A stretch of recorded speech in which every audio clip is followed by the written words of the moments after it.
Today marks the first board of directors meeting since HART bus driver Thomas Dunn was killed along his route in Tampa last month. 10 News reporter Eric Lasser was there as bus operators told officials just how dangerous their jobs are and questioned why it has taken so long for the Public Transportation Agency to take necessary steps to protect them. What else needs to happen for you guys to do anything? Brought to tears, in some cases shaking with fear, HART bus drivers relaying personal stories of verbal and physical attacks. He took his right fist and started to come up and punch me in the face. The incidents are not isolated, say drivers, but constant. The latest just this past Thursday, an incident board members say they hadn't even been made aware of.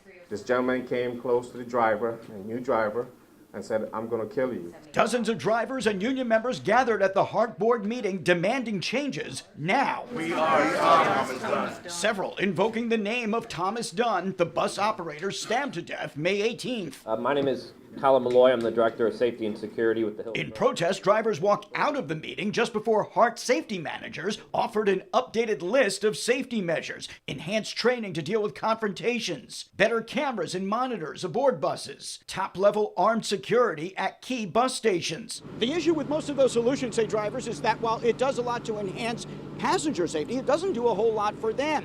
And most of those measures are reactive, not proactive. I don't think any of you could explain to me how these HD videos would have added a single second onto Operator Dunn's life. What drivers really want, what they need, they say, is a barrier, a safety partition between themselves and passengers. Total cost to refit the fleet, about $1.5 million, which board chairman Les Miller promised to make happen. Great back the amount that's going to cost us, and this board's going to have to find a way to pay for it. Drivers also said in a large number of buses, the panic buttons and safety communication equipment doesn't work. Several board members demanded those get fixed immediately. They also formed a 5-member committee to sit down with the drivers' union to find out what they need to feel secure in their jobs and have those items ready for a vote by the time the board meets again next month. Doesn't need a bunch of surveys done. It needs action. When is it that you're going to say it is enough?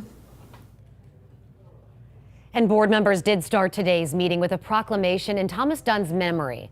HART safety managers say the idea of driver partitions had been talked about in the past, but at the time they thought operators might get overheated in a confined space.